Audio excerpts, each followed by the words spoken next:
Yeah, hi Malar. Hey, hi Suman. Yeah, The network good in your space? I'm keeping my fingers crossed. Yeah. But if you can hear me now, then it should be okay. Cool, cool, cool. And If it's not, just send me a message or tell me immediately because I have access to a couple of alternate networks and I can shift very quickly on that.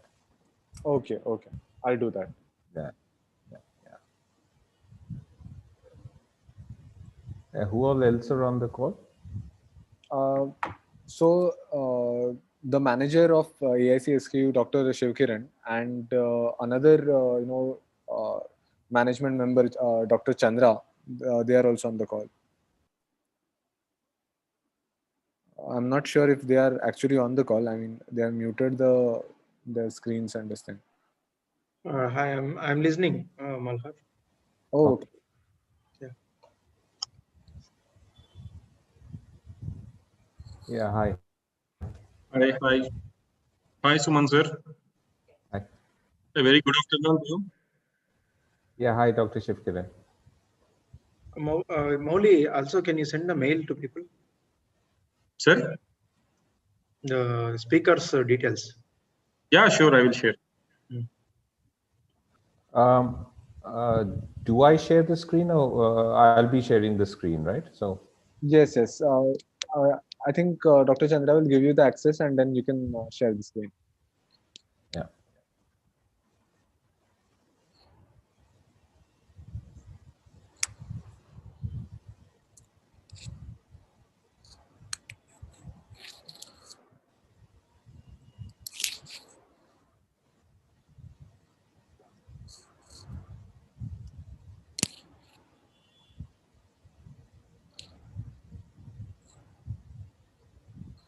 So I think we will start by 3 or 3:05 probably. Right. Yeah. Okay. So I've got actually quite a number of slides. So it's around about 22 or 23 slides. So it might take just over an hour, and then whatever questions. Uh, Sure, sure. That's fine. what exactly is the? I mean, who will be the people who are there at the event? I mean, are they mostly on startup founders, or are they the members of the Atal Innovation Center, or are they other people, other So mostly they will be startup founders only. uh-huh, okay. I've also shared this on with my colleagues as well, so one or two of them might also join. Sure, sure.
Dr. Shivkiran, can you tell me a little bit more about your AIC, please? Yeah, Madhav, it will be a pleasure. Yeah, sure. Right. Um, so this is an incubation center, located in Anantapur, which is south of Andhra Pradesh. So we are a part of this cluster of Atal Incubation Center started by Niti Aayog. And we started 2 years back, like 2018, we started operating. So we have 10,000 square feet of area, and where we have co-working spaces, and we have maker space for agri-tech startups, a small pilot land, 4 and 5 acres, so where the students and the startups can use. And we are mostly focused on agri-tech, food tech, waste to value, and energy, especially renewable energy, bioenergy, and IT, IoT. So this is the total broad category of um, sectors we have chosen. But actually, we are sector agnostic because there is no such incubation center here, at least 250 kilometers surrounding. You're on mute. Yeah, sorry, you were on mute just now. So Anandpur is how far from Bangalore. Hyderabad?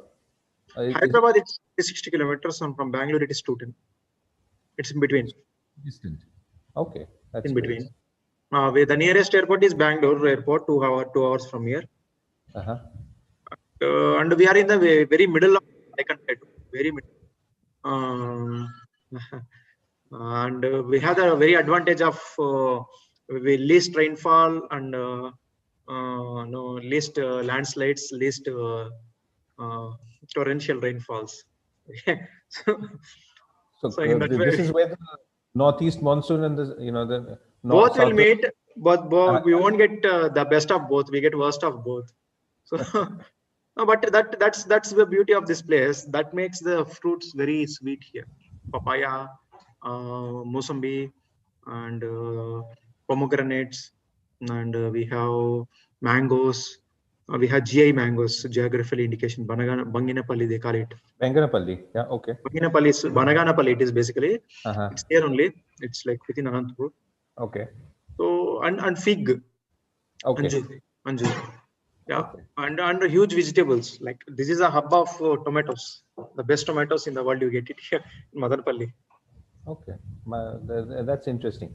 The other thing which I was agri-tech is now a good space. In the last 6 months, we've looked at, and in fact, we're funding two agri-tech startups. One of them is, it's developing packs for increasing the income of the farmers, and another one is again using IoT for certain specific requirements. With they've started it with grapes, but it can be used for other things as well. Right. We are more into alternative farming methods, like doubling the farmers' income model. One model we have looked at is mushroom value chain, which is milky white mushrooms, which we don't grow in most of the country, as that is very indigenous variety. It is comparable to desi cow to HF cow. Like that, milky white mushroom is comparable to button mushrooms. Button mushroom is a temperate European mushrooms, which is popular in India as well. But this milky white mushroom is which is very resilient and very grows in very high temperature. So that value chain we are building in Anantapur currently. 4 startups are working on that, different value chains. And another is banana fabrics, banana textiles. Somebody's textiles there also who's doing BSF, I can see. A black soldier fly. Yes. He's my student. He started BSF recently. So one of the he's basically from Visakhapatnam. Yeah. No, so one of the companies that we are looking at also does BSF and is looking at exporting them. Right. In fact, I am one of the consultant who was working exclusively on almond feed, especially from Azola. Recently, we supplied a sample to UAE. A combination of BSF, Azola, and some other like few grains. Okay. So we are working on it. So my area of expertise is into that a little, into this farm feed. BSF is working. and that's again waste to value. That is one core sector we have looked at. Waste to value. Now mushroom waste is coming, banana waste is coming. From banana waste, we are looking at value, textile value, textile value chain. Okay. So this way, we have currently 14 startups. Okay, and this cohort we have 9 to 10 startups, and 4, 5, 6 individuals are there. So hopefully after this program, they also become startups. And we have good networking with WWF, PayU, local ecosystem, on universities. Good number of universities we have. So I remember the name of Anantapur from political references. It was a famous constituency, right? even today. Yeah. Yes. Even today, it has got 2 MP seats. I think they're making it to more or something.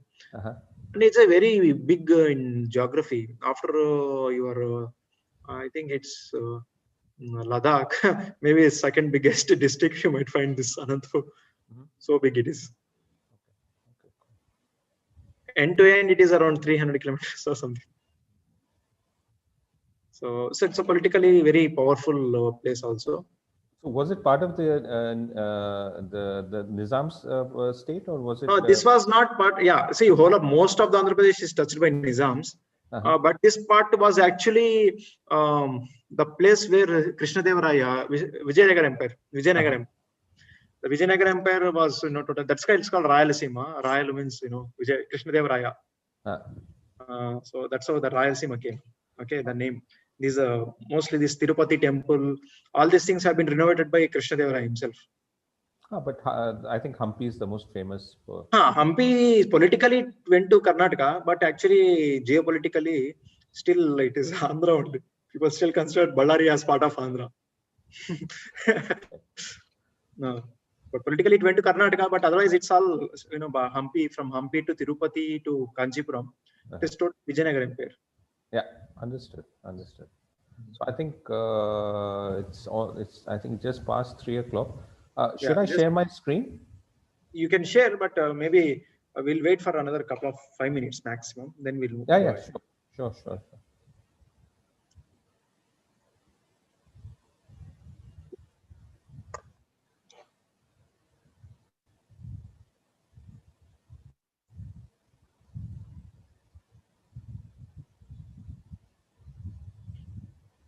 And we have not only startups, we do have MSMEs here, or like typical business. I think, and they're not much into tech startups and all, but a little innovation like vermicompost, dairy, that kind of business entities we are supporting.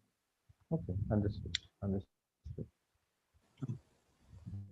Okay, so one because the kind of people we get it here. Please. Can you see the screen? Okay. Yes. Okay, so if at any point in time the voice starts to go, or if there's any reduction in the bandwidth or something, please tell me immediately, and I'll try and switch. Yeah. Yeah, sure. So what do you do, sir? Where are you located? I'm in Bombay. I work as the head of professional services and CFO of a angel network called Lead Angels. Okay. And we've invested in about 40 startups. Wonderful. And I think we're pretty active even during the course of the lockdown and otherwise. We saw a lot of activity happening. Yes. I didn't see any reduction in activity. In fact, me too.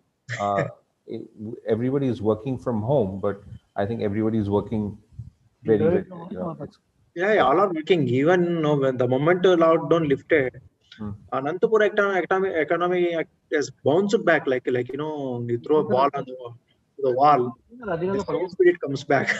Like that, the economic activity is spurring in town. I would request other members to mute their mic. Mr. Dharmendra. Molly, can you mute the participants?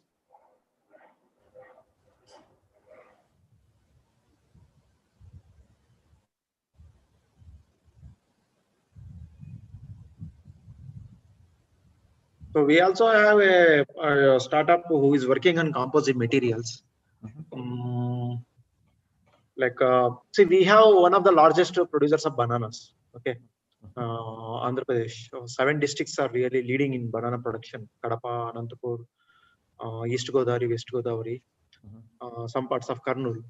So a lot of banana stem goes waste, and they extract these fibers from banana and make textiles. So now two of our startups are working on that, extracting fibers and making value products. And one of that one more startup is working on making one more byproduct comes called pulp. Pith, we call it pith pulp, different names they call it, again from banana.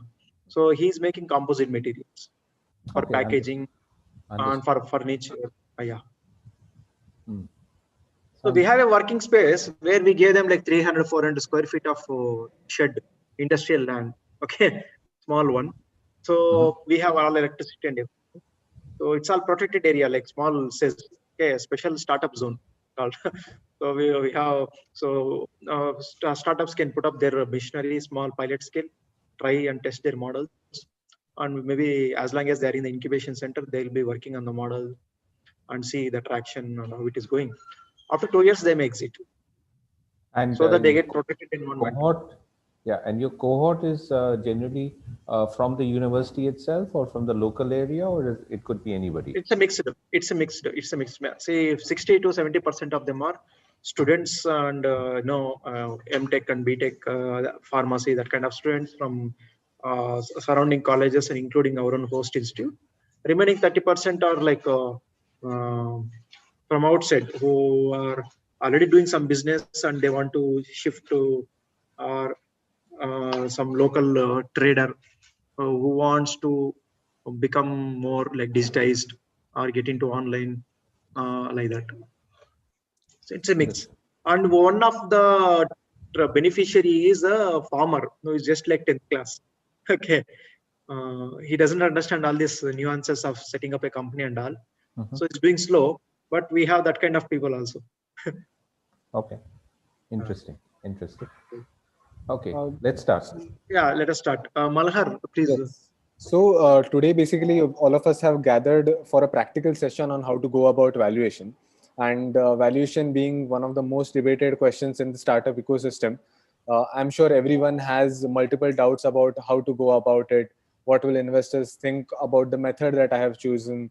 And is there a perfect way for a tech company to go about it? Are there any norms for, say, a particular industry? So we have with us an expert from Lead Angels who will be explaining us and helping us navigate this complex space. So the speaker for today is Suman Senguptha. He's the head of professional services at Lead Angels. And a little bit about Lead Angels. So they are India's first privately owned angel network, founded by IIT founders in 2014. They have invested in more than 40 startups and they have active 150 member network of angel investors with them. So I think this is going to be a very interesting and practical session by Suman. So over to you. Thank you, Malad, for giving me this opportunity to present. And thank you also to the team at AIC SKU for helping. Right. So valuation, as I think you've all, in terms of the audience, I would say that that's a very critical question for a startup. Now, what we'll be doing is that we'll be looking at it in 2 or 3 different manners.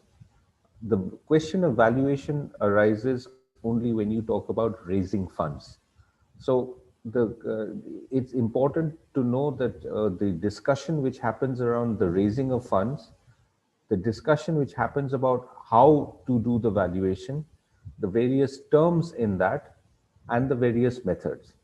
And at the end, what we'll do is a very small, simple example of how the valuation of a company changes, one which has started maybe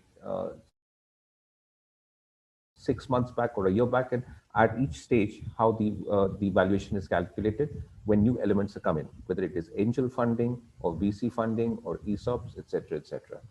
So the agenda for today is term sheets, which will be used for raising funds, and some of the common financing terms and the parts of the term sheet. And we'll look at valuation techniques. Now, a lot of people can say that there are 10 different valuation techniques, and if you do a Google search, you'll find lots and lots of different ones.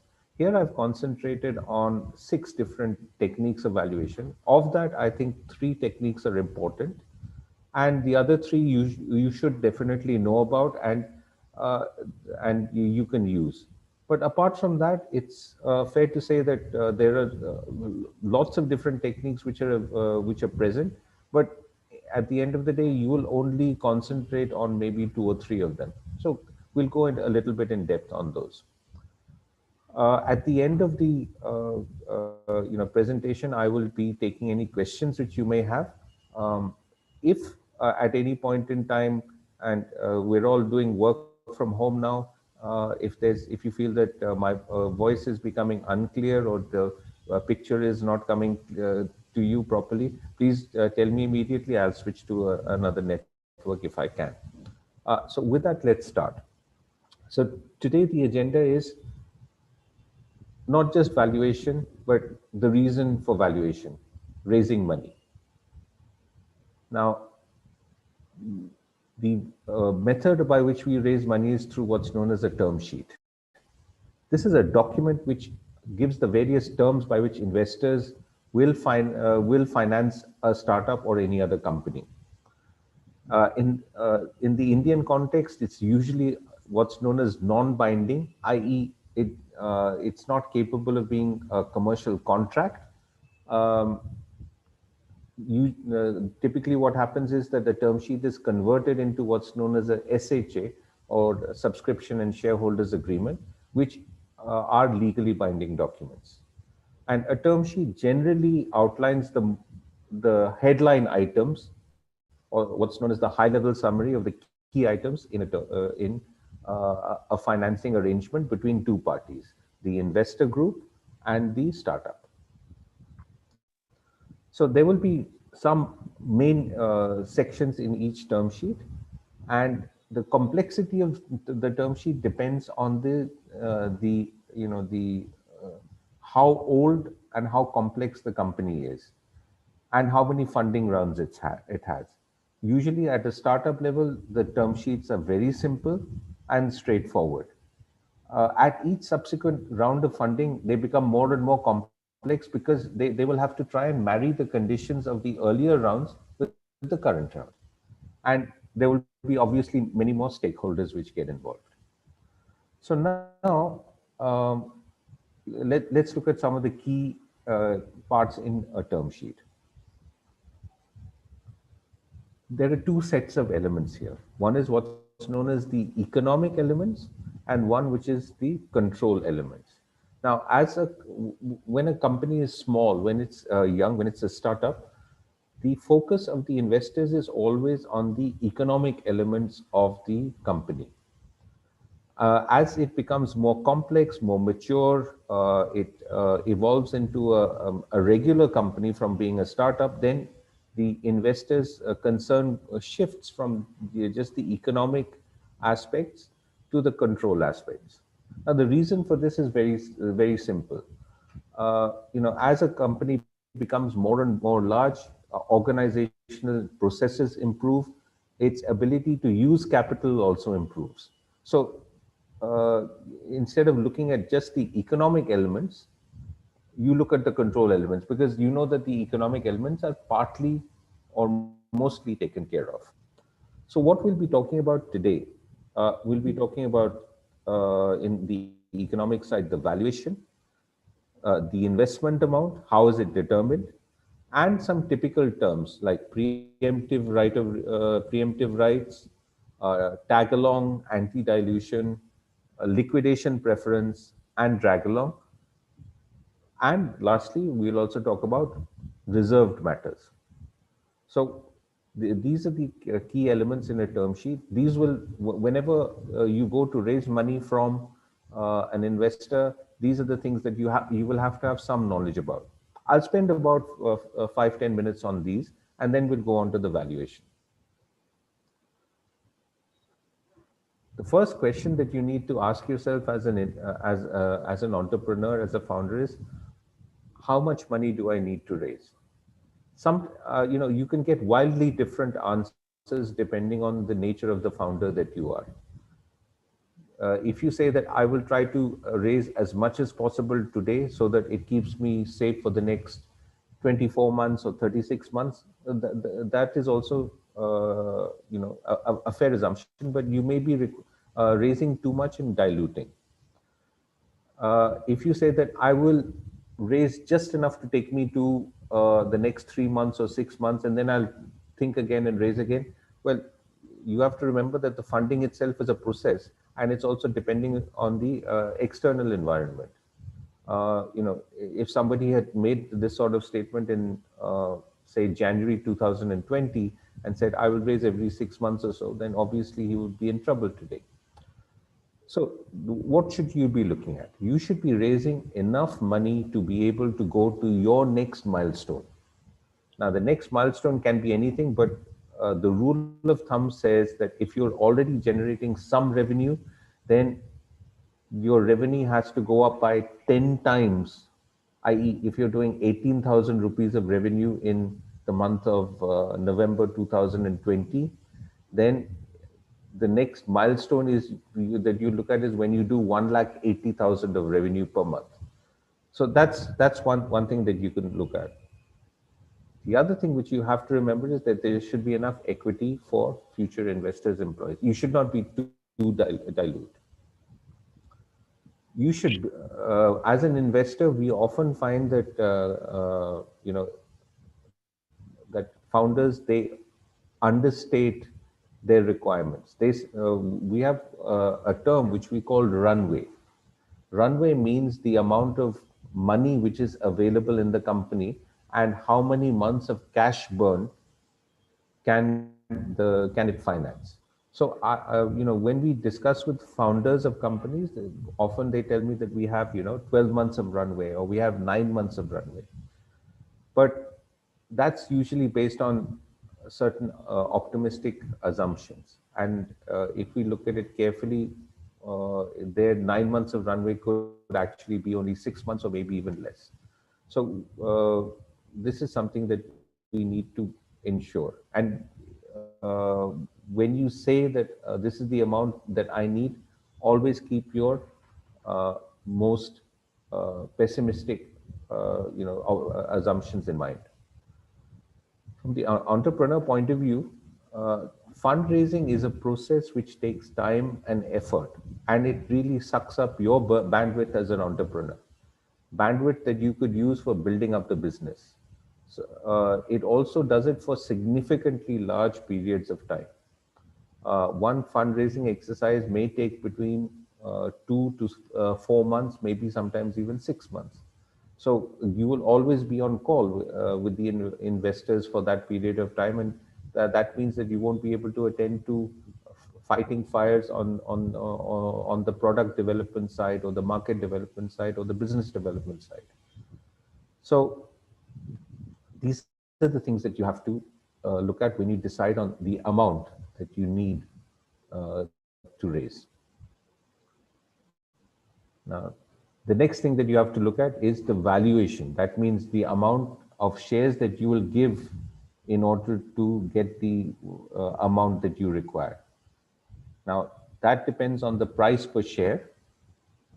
That is the price per existing shares, the existing shares in the business. Multiplying that by the number of existing shares will give you the valuation, i.e. if your the price per share is 150, and you have 1 crore shares, then the valuation of the company is 150 crores. It's quite simple. It doesn't take into account any future fundraise, but the currently existing valuation. Now, from the point of view of the investor, a higher valuation means that for the amount of money that he's giving, he will have a lower percentage. If it's a lower valuation, which the investor wants, but the promoter would not want, he would be getting a larger percentage. So it's always a bit of a discussion, it's a debate. The investor will always want it low so that he gets to buy a significant stake. Also, the valuation, if it's kept low, that means that there is scope in future to attract future buyers at the next round and the following rounds. If you value a company very highly initially, it may act as a disincentive for future investors. The investor will always ask the startup founder to suggest you're the first number. So that is the start of the bidding negotiation. So if the company is the investor wants to talk to the founder of the startup, then he will say, okay, you tell me what your expectation, your valuation is, and the negotiation starts from that point in time. The entrepreneur will always want to have the valuation high because he's got some assumptions in mind which may be as very very optimistic, and he might want to look at it from the long term strategy that yes, I want to get as much money and dilute as little as possible. Please remember there are lots and lots of cases today of companies where the founders have diluted too fast and too early, and after 5 or 6 rounds of funding, when the company is large, they're left with less than 10 to 15%, which is, although they're controlling the company and they are managing it, but their own stake is not in terms of numerically, it's not a very large stake. So what are the 3 types of instruments that you can get for the for doing a financing? You can have equity shares. You can have what are known as the cumulatively convertible preference shares, or CCPS. Now these have a preference over equity shares in terms of assets and certain special rights. In they would get paid dividend first, in terms of liquidation preference, which we'll be discussing next, and in terms of conversion. The last thing is convertible debt, and this is something I want to spend a couple of minutes on. Convertible debt in India typically means something called compulsorily convertible debentures, or CCDs. But a new instrument has come in, which is called a convertible note, and another instrument has recently come in called a SAFE. A SAFE, SAFE, which is a simple agreement for future equity.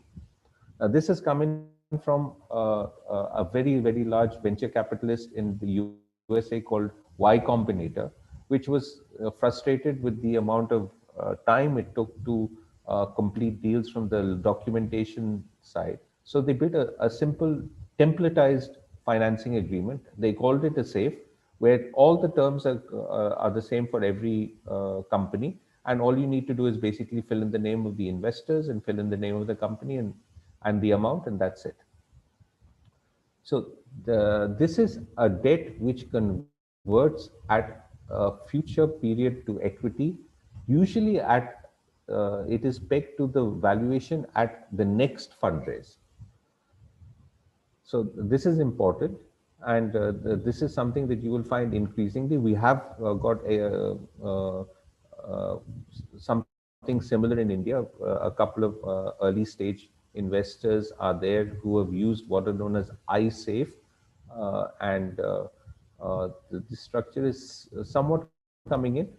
We have typically seen it being used only for investing amounts of 10 to 25, 30 lakhs, usually not more than that.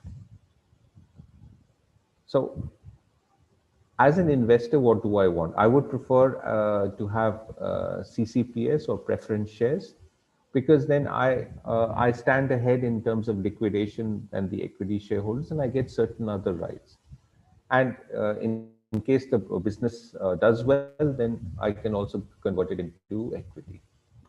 The entrepreneur would actually want either equity or a convertible. Why? Because he's saying that today my business is very new.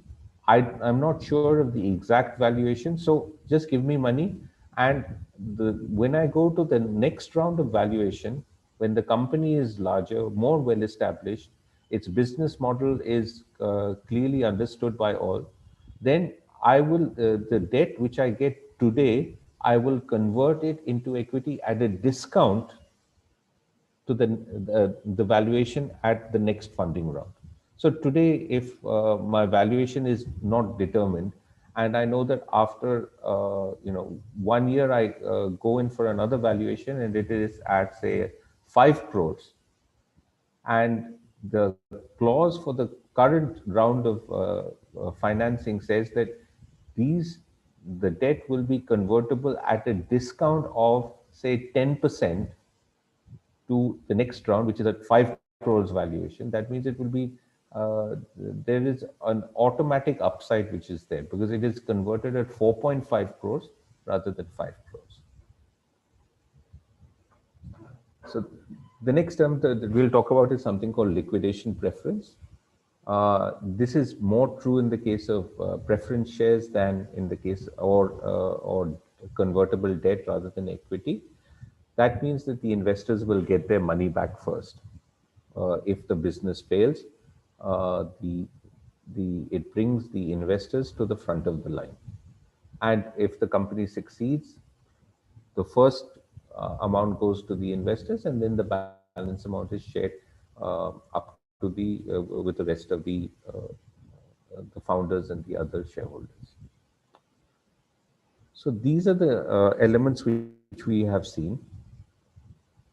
Next, I'd like to talk about preemptive rights. And please understand, I'm just giving you a little bit of an overview so that you understand these, because these will be used in discussions when you go for financing. Preemptive rights basically protect the investors from dilution of their holdings. So there are two rights here. One is called the right of first offer, ROFO, and the other one is called the right of first refusal, or ROFR.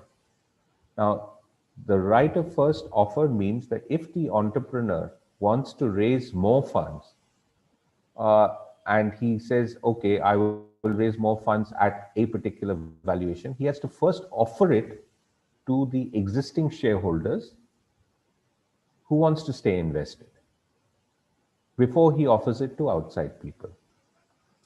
The right of first refusal is the sort of reverse case in which if one of the existing shareholders wants to leave, to exit, then he should offer his shares or her shares to the other shareholders before it is given to the outsiders, to third parties.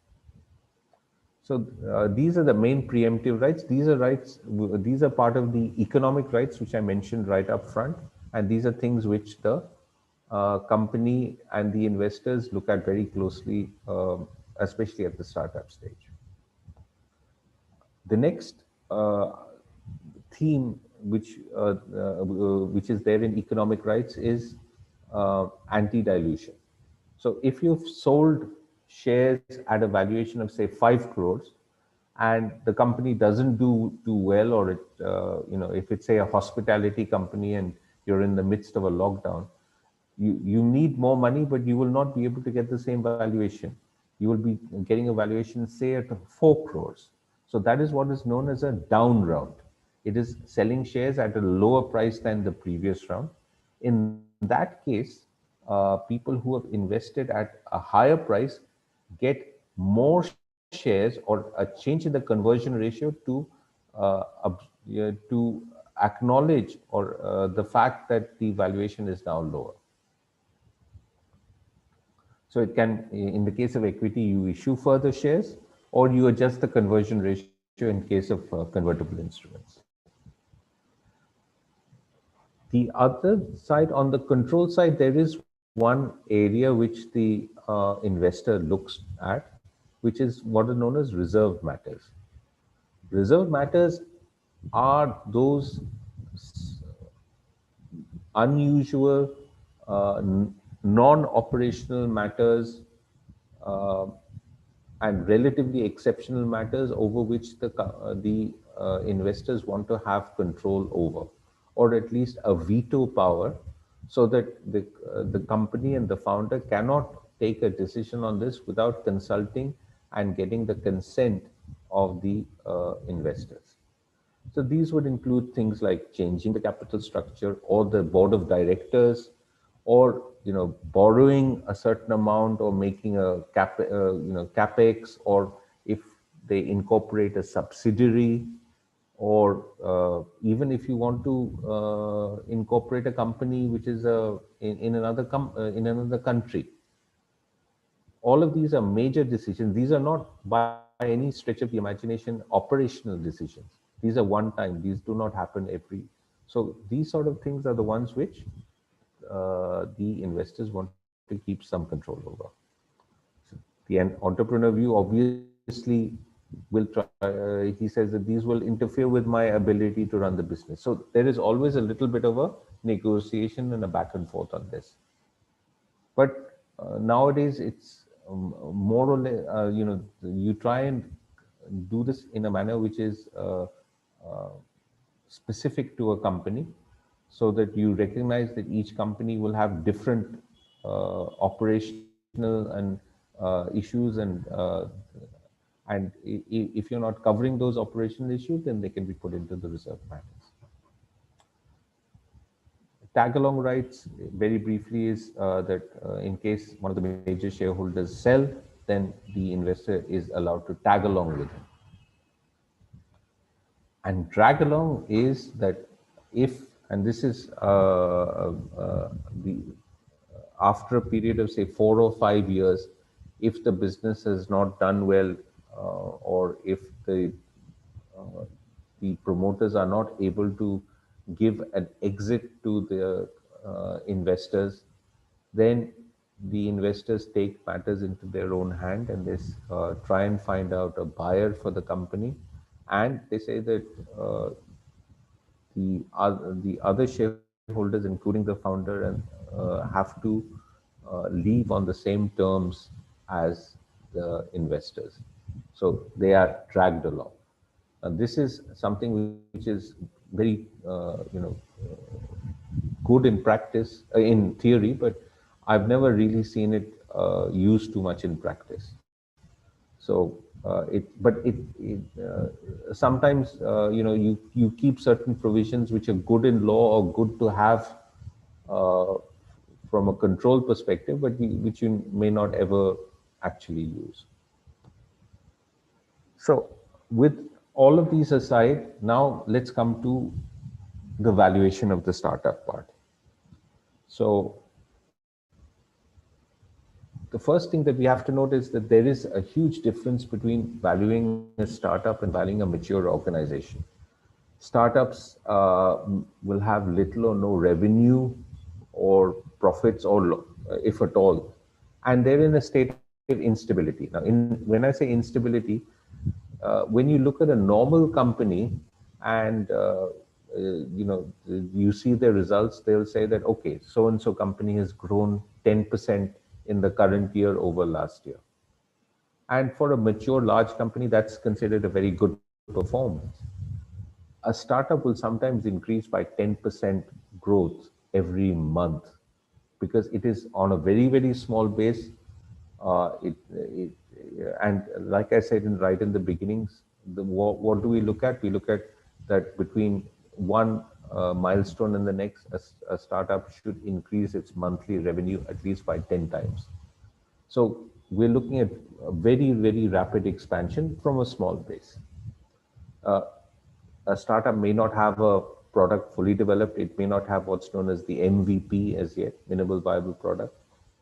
It might not have commercial proof of concept or CPOC. So it'll be difficult to place a valuation on the company. A mature business, basically, how do you value it? You value it on the EBITDA or the operating profit, which is the earnings before interest, tax, and depreciation. Which is basically it says that on a steady state basis, this company can keep on earning so much from its operations. In startup, there is not that much information, and you have to make assumptions and educated guesses. So, what are the assumptions and educated guesses, and what are the trends that we talk about when we talk about evaluation? What are the factors which influence us? So, I've sort of divided them into positive factors and negative factors because these are the ones that you as a founder will need to talk about. The positive factors include traction. How many customers does it have? Do you have, if you as a company have, and you're a website, you have say 25,000 monthly active users, MAUs, then that's considered very strong traction. How many? What is the repeatability or the return rate of those?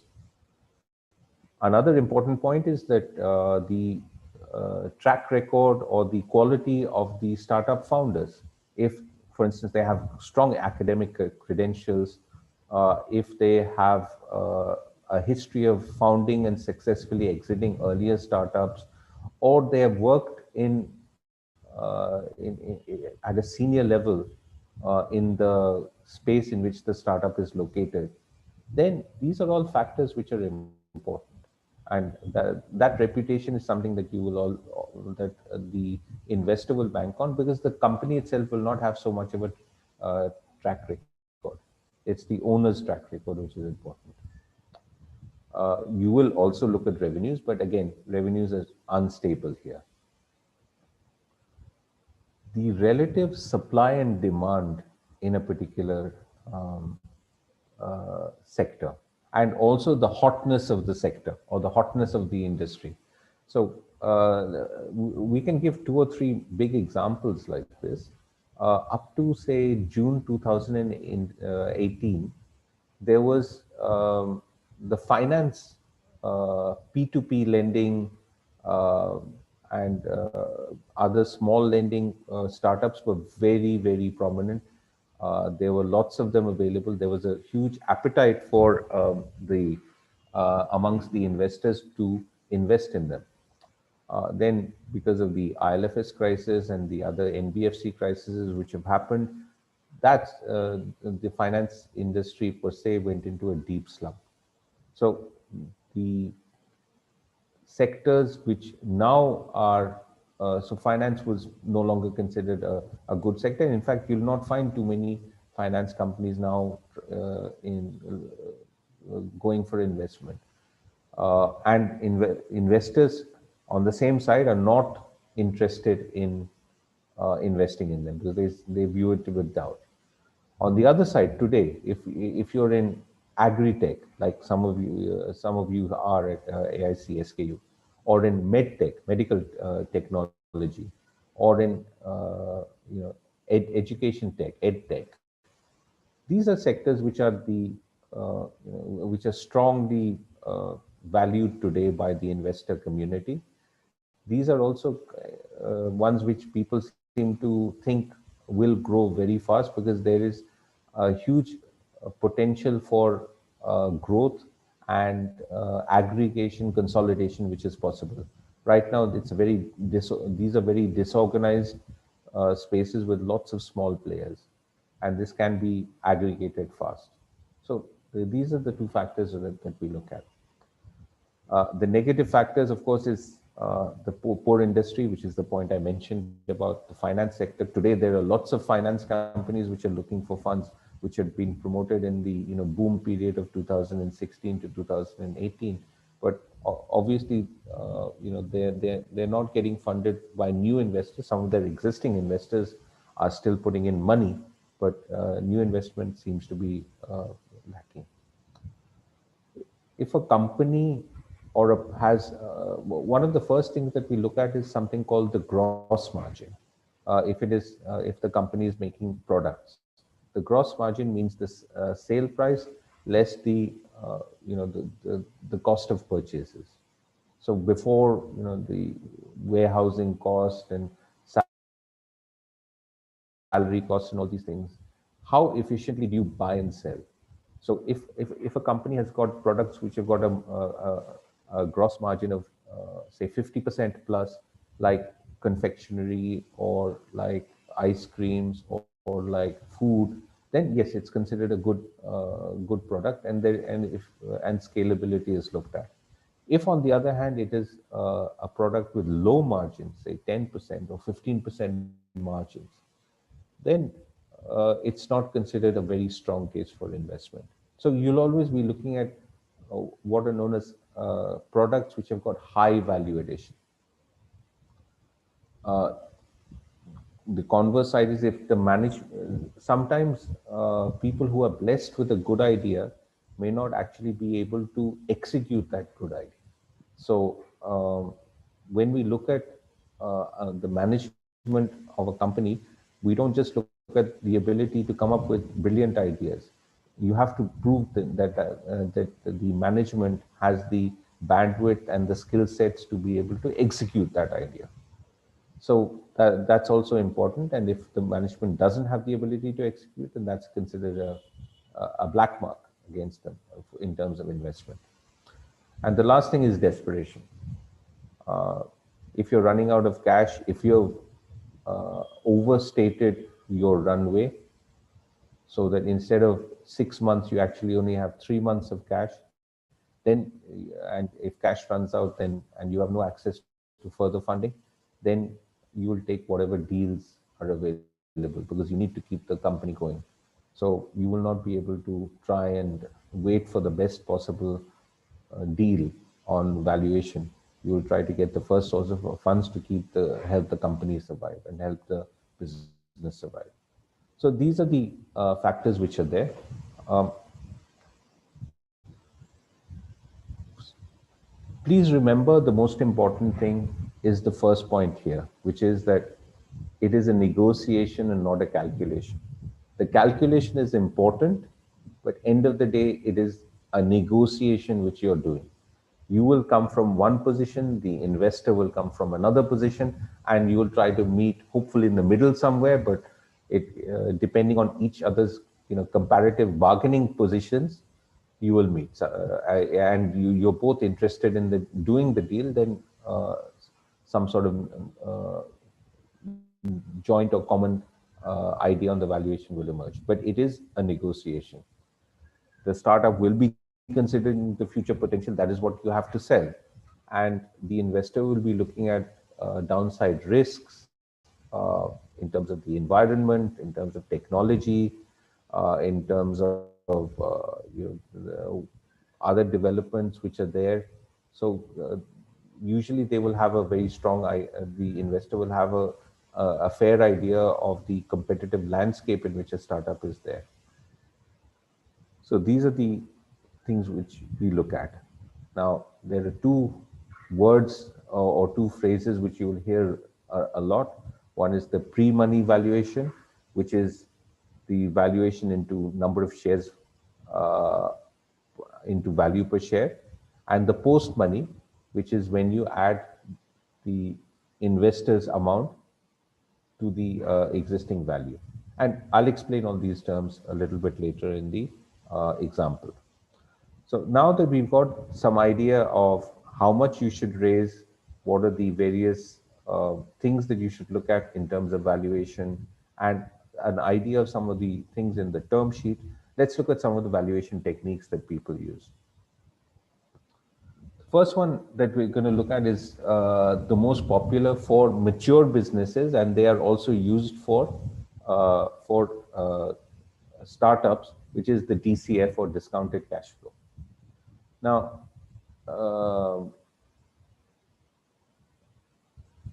I have seen people do discounted cash flows for a period of 5 years or 6 years as a projection. But end of the day, it is something that we call Excel Giri.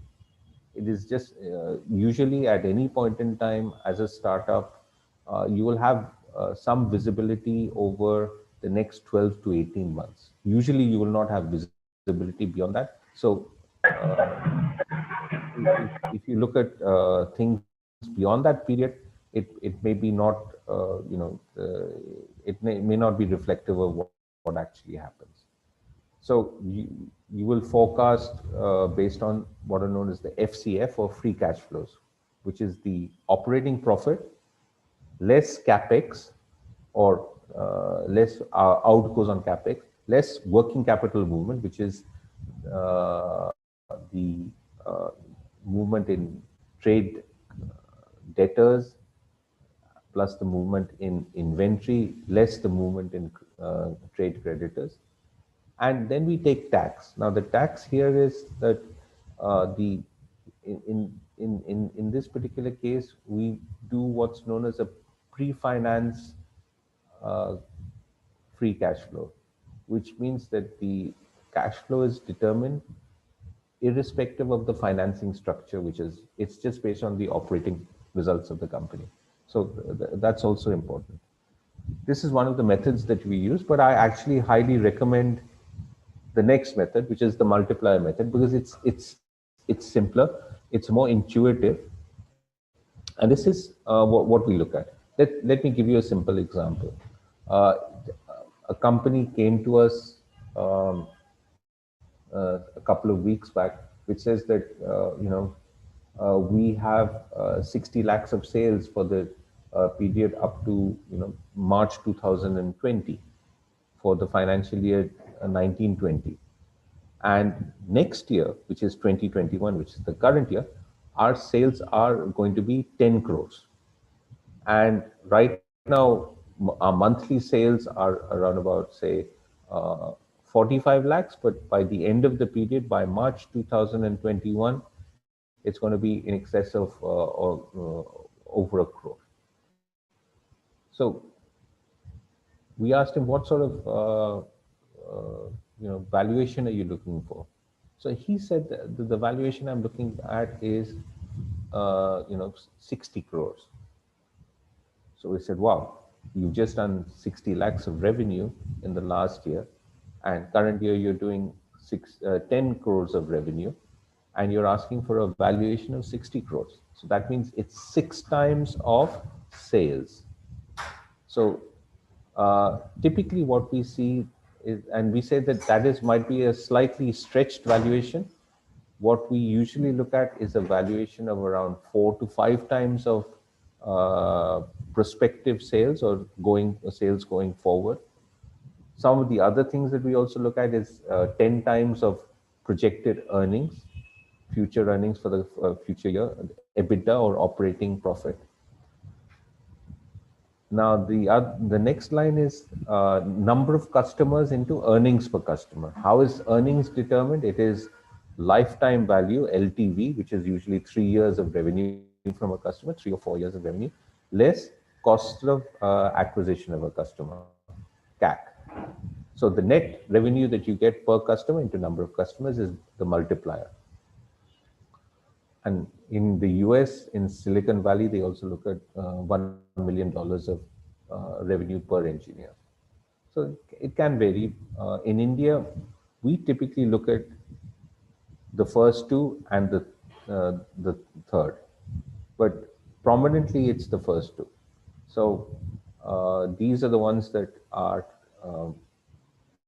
It's a rule of thumb. It's there. Sometimes there's not too much sanctity, and obviously it will vary from sector to sector.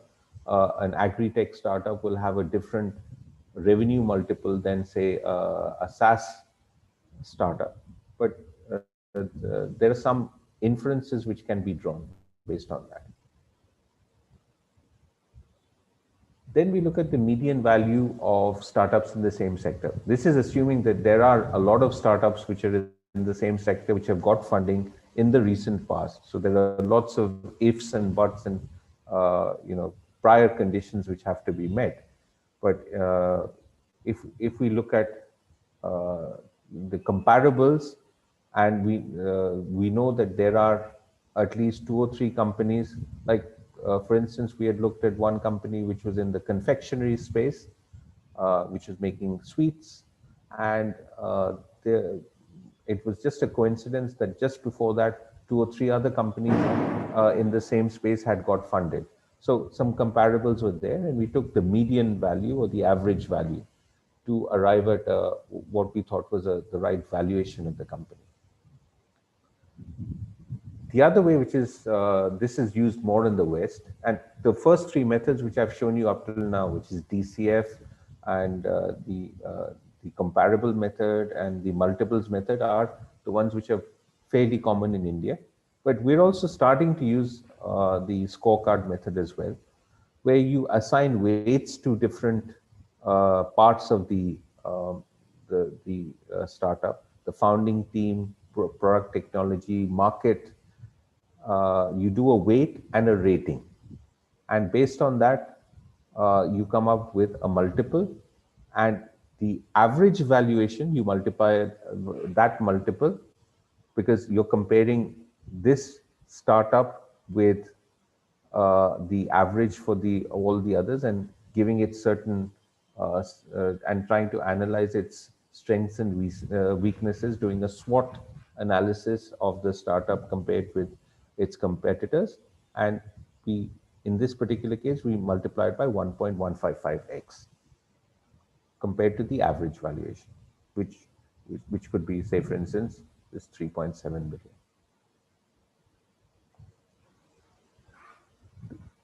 There are 2 other methods which we have seen. One is called the venture capital method, and one is the exit comparables. These aren't that common in India. One works backward from the investor ROI. If you say that the venture capital method says that I need to get a return of 50 million, and which is the terminal value, and my ROI has to be at least 10x. So these are my hurdle conditions as an investor. So then using that, and I will use these 2 to arrive back at the current valuation of the business, which is in this particular case 5 million. The other one is the exit comparables method. In India, these aren't that common. They have been used on occasion, but I don't really see these coming to popularity that much. So how do we, just to sum up, how do we determine the quantum of funds which is required, which will impact your valuation? We see the cash requirements over the business over the next, say, 18 months or so, or till your next milestone. The other important point is the number of founding rounds which have funding rounds which have already happened, because at each stage the valuation would have gone up, so, and the amount of equity available will be less. And we balance that with the stake dilution which is there. So these are all the elements which we look at: the valuation, what the cap table looks like, what are the requirements of the business. These all drive into what is the valuation that you as a startup founder can ask, right? So let's look at a very simple example. We have we have one startup which is called ABC, or whatever you want to call it. And it has 3 shareholders and 3 startup founders. And if you see the names, that will you can probably get an idea of how old I am, because I'm calling them Amar, Akbar, Anthony. And on 1st of January 2019, they decided to start up their business, and they invested 20,000 rupees each, which was a 10 rupee share of equity, and the issue price was also 10 rupees. So they got 2,000 shares each, and 33%. So the founders controlled 100% of the capital. 6,000 shares were issued, And the total amount which was paid up into the company was 60,000 rupees. So in this case, the pre-money, which we had talked about earlier, is nil, and the post-money, it's a nominal figure. So this is the startup foundation of ABC Limited, say. The founders started their business on 1st of January 2019. They developed a product, they developed customers, and they got a person called Triple F interested in their company. Triple F in this case stands for friends, family, and fools. So this is an angel round, the first angels who are investing in the company, and I'm saying that they've invested 10 months after the foundation of the company. Now, in this case, Amar Akbar Antony have already said that their company is worth 22 and a half lakhs from zero or a nominal figure. It's already, because they've developed a product, they've developed customers, they've discussed it. They think that they're growing fast. So they're saying that 22 and a half lakhs. Triple F wants to invest 4 lakhs. So how many shares would Triple F get, assuming this valuation is there? Now, the valuation of 22 and a half lakhs is, if we look at it on a per share basis, it is 22 and a half lakhs divided by 6,000, the number of shares. So that is 375 rupees per share. So when further shares are issued to Triple F, and Triple F wants to invest 4 lakh rupees, it's 4 lakhs divided by 375, or 1,067 shares. And the angel investor has got about 15% shareholding in the company. This is actually quite typical. Usually, an angel investor doesn't invest more than 10 to 20%, and they are happy that the promoters, the founders, have a very large stake, in this case 85%, and they are content with this much smaller stake. But the interesting part to notice is that the issue price has already gone from 10 rupees to 375 in 10 months. And the post-money valuation is 22 and a half lakhs plus 4 lakhs, 26.5 lakhs in this particular case, right? So the company, based on the 4 lakhs which Triple F has provided the company, they have expanded. They have got some, Amar Akbar Antony have decided to add some more employees, and they have gone to new markets. And then they're looking at their first Series A or venture capital round. In this case, they've also decided to give what's known as ESOPs, or employee stock option plans, to their first employees. Now, in the ESOP case, the amount of rupees paid is zero. Why? Because ESOPs are an incentive. They are something which is, it is an incentive to reward the first employees or the important employees of the company. In this particular case, the valuation or the issue price of that ESOP is 1,400 rupees, which is substantially higher than 375. But and you will ask, why was it not issued at 375? Well, the point is that the ESOPs might be issued at around about the time that there is a VC round, which is the first external independent financing round. So you have a benchmark, which in this particular case is 5,578 rupees, and I'll tell you how that has come about. In this case, the VC has wanted to invest 1.5 crores. Amar Akbar Antony has been very successful in based on a DCF, based on the comparables, based on the progressive success of the company and how it's done up till now. They have said Our company is valued at 4.5 crores. So the per share price is 4.5 crores divided by 8,067, 7067 here plus 1,000, 8067 shares, and that is 5,578 rupees. So in the course, and this is say on 3rd November 2020. So here we're saying that the valuation of the company of the share price has gone from 10 rupees to 5,578. And usually what I've tried to do here is that this is the first external funding round, an independent valuation round, and I've said that the ESOP value is say 25% of that. You can take whatever figure that you want, but I've taken 25%. Usually that some people take 50%, some people take 75%.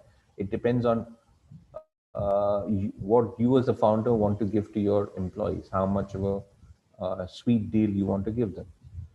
The other thing which I wanted you to also notice is that the ESOP pool is roughly around about 9.5 to 10%, and this is quite common.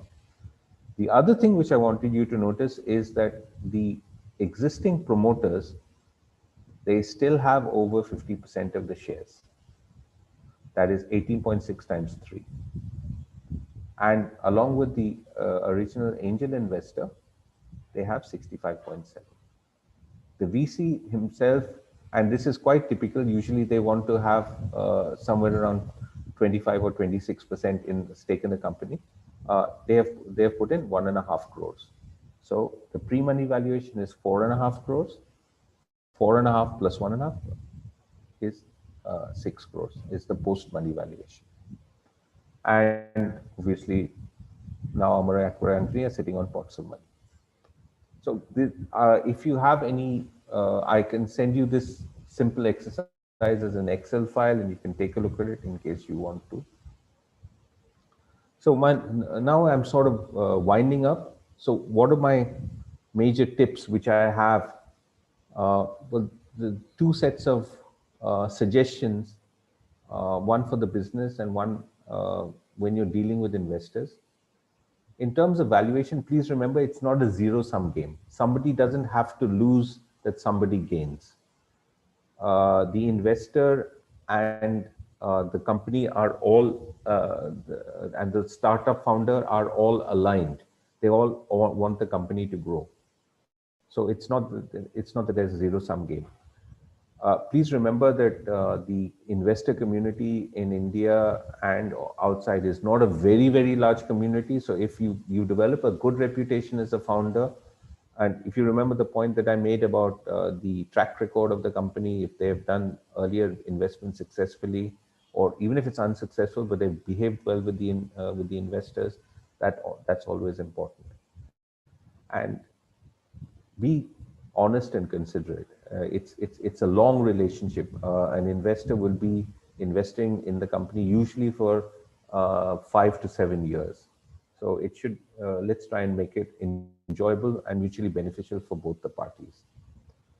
And in terms of the business, please micromanage your cash, micromanage your runway. Always go on the basis of agreements which are written. Please don't conclude agreements on WhatsApp. Get it either in the form of an email or in the form of a legal document. Try and keep good records. That's always important, because when you go for valuation, the investor will want to see your records and will use those records to get form an opinion about the company, and ensure that there are no surprises. And the last word, please remember, and this is a bit of a cheat code, the only thing that VCs or investors usually use are comparables as a rule of thumb for valuation, and basically doing a rough estimate about how much dilution the founders are comfortable with in order to find out what the valuation is. The other thing is that valuations are only guesstimates and they're not permanent. They vary over a period of time and they vary based on internal circumstances and external circumstances. Like I said, finance companies, while they might be doing really well, but today the environment, the investment climate is not in their favor. So it can be external, it can be internal circumstances. Valuations only show you how badly the market wants to invest in you, and also how badly you need that money in order to grow your company. So it's a bit of a trade-off. Thank you all. This is more or less my presentation done, and I'm happy to take questions. Mala? Yes. So thanks a lot, Suman, for this insightful lecture. And I think let's open up the floor for the audience to ask any questions. So people can unmute their mics and ask it, or otherwise they can write it in the chat section below. Thank you very much, Sumanji, for a wonderful presentation. And it was very simple to understand as well. A non-commerce guy like me could relate to this. Wonderful. And can you shed some light on this IP related startups where you know there's only strength is an IP? So how the valuation is done in that sense, especially in biotech, revenue is not expected, long gestation time will be there when by the time product comes to market. So how do you evaluate such types?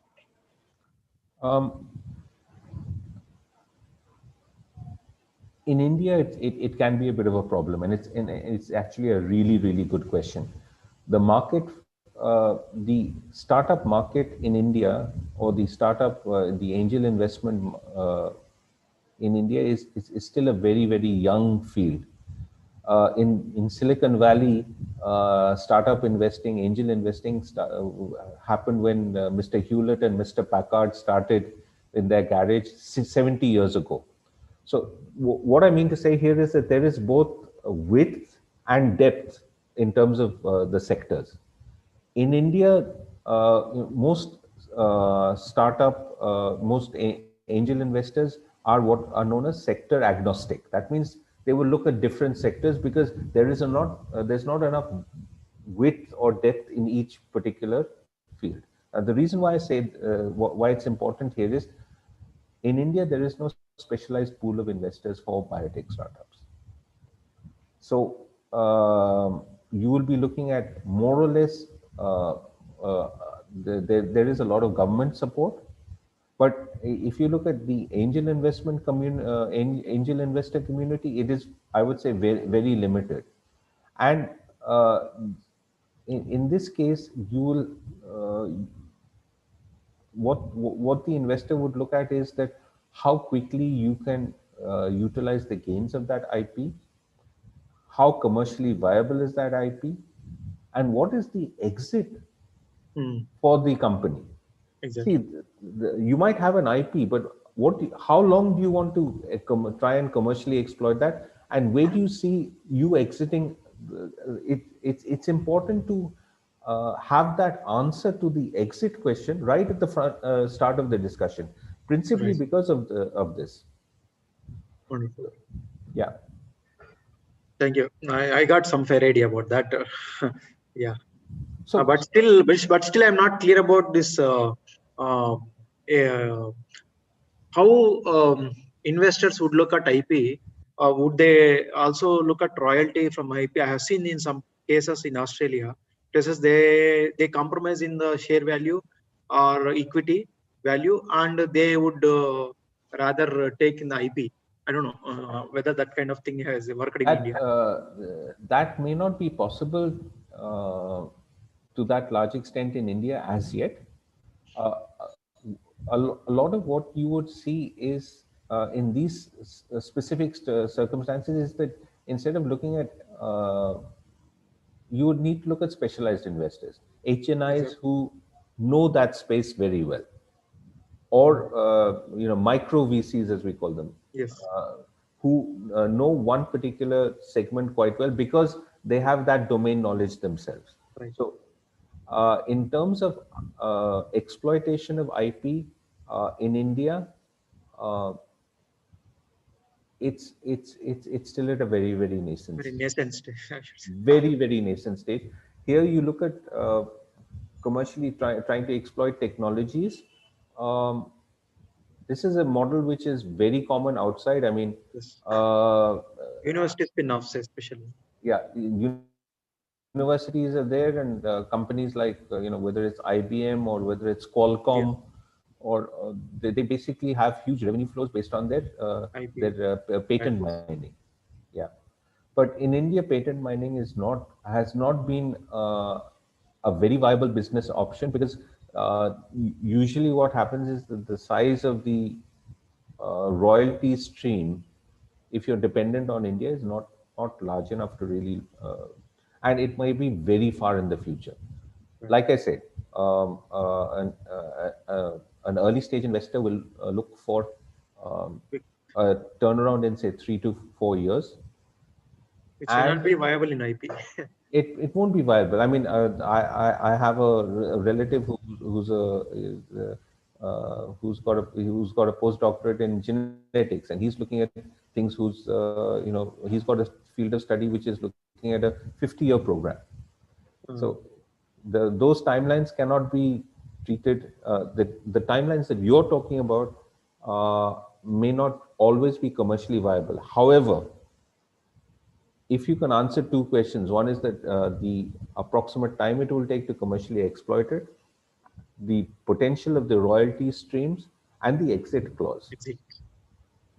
then people will have you'll have a conversation point on which you can start discussing valuation.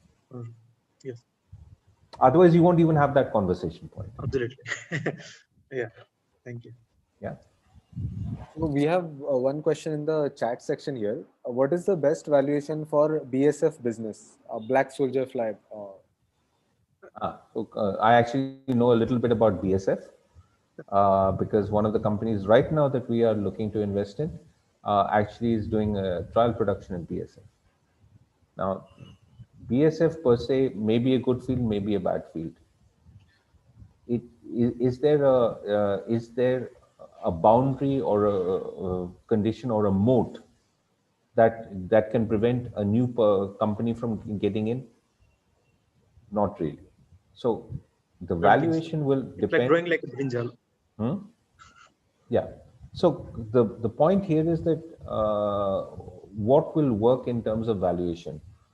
What is your potential market in India and outside India? Because BSF is a lot of it is exported, and the second point is uh, how competent are you at execution?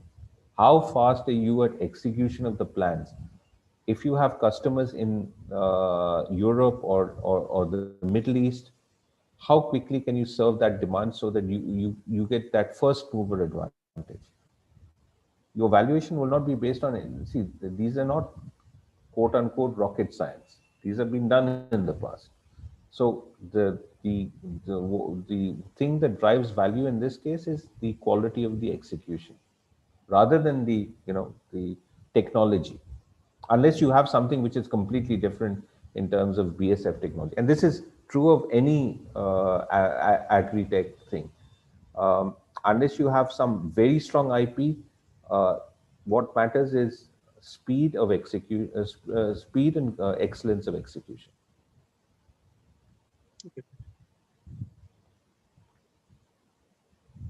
Okay, so I think if there are no more further questions, We have you one can more.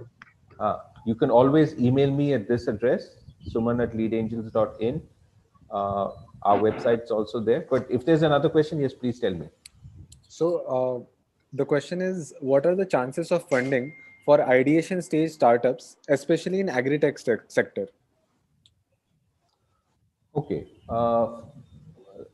let's understand the ecosystem of startups in India.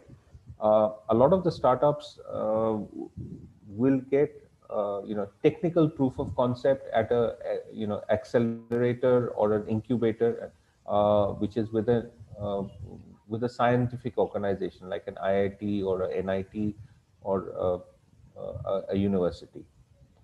Then after they get the technical proof of concept, you'll go to a commercial proof of concept, which you might get in an incubator or an accelerator, which is outside, which is with an MBA institution or which is a private or public institution. After that, you will get commercial revenue. So these are the stages that typically a startup would go through. You would look at least one, if not two rounds of incubation, one for technical proof of concept and one for commercial proof of concept. And then you will approach investors. Today, investors are looking very intensively at agri-tech. They're looking for solutions which are scalable. They're looking at solutions which help the farmers double their income, which is, I think, a national priority. So if you can quickly get to a commercial proof of concept stage where you have not just customers but repeat customers, then this is important, and then the company becomes viable. Yeah. So, one more question I have. This is Avinash. Yeah, I have it. Yeah, hi.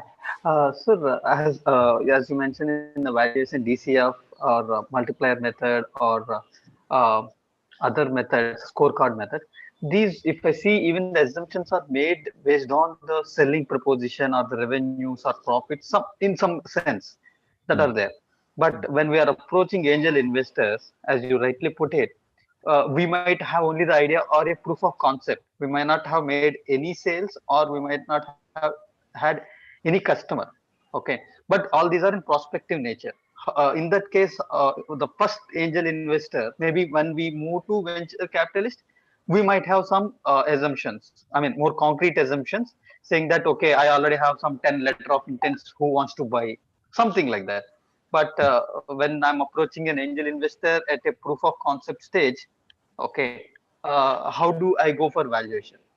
I understand basically it is assumption based, as you said, it's more negotiation, not the calculation. It caught my mind very well how the valuation works. But I just want to understand how do we start even on that front.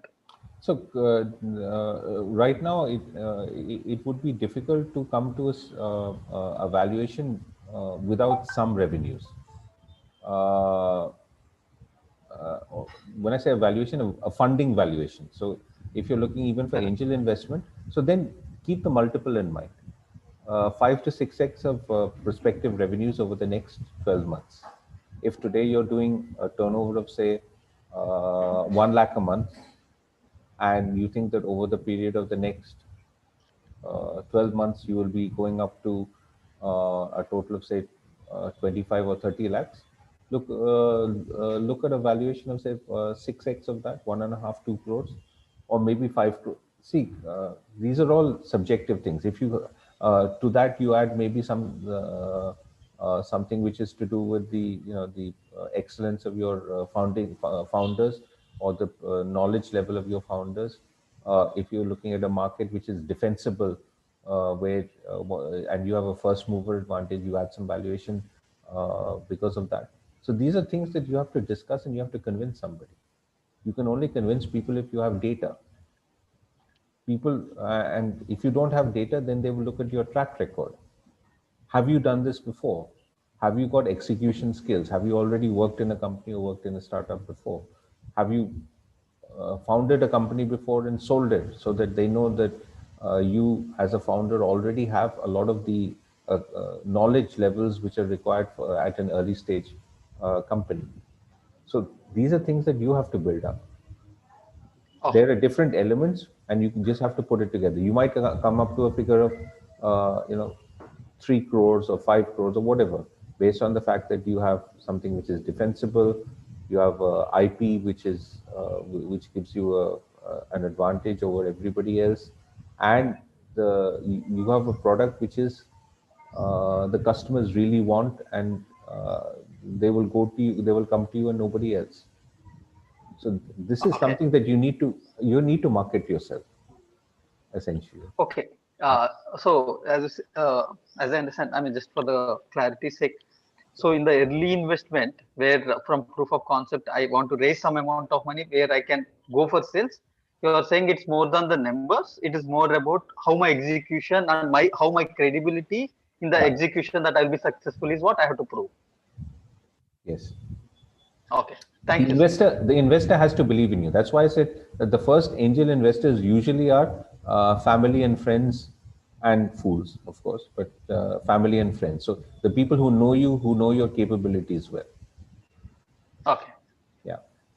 Yeah. Thank you. Okay.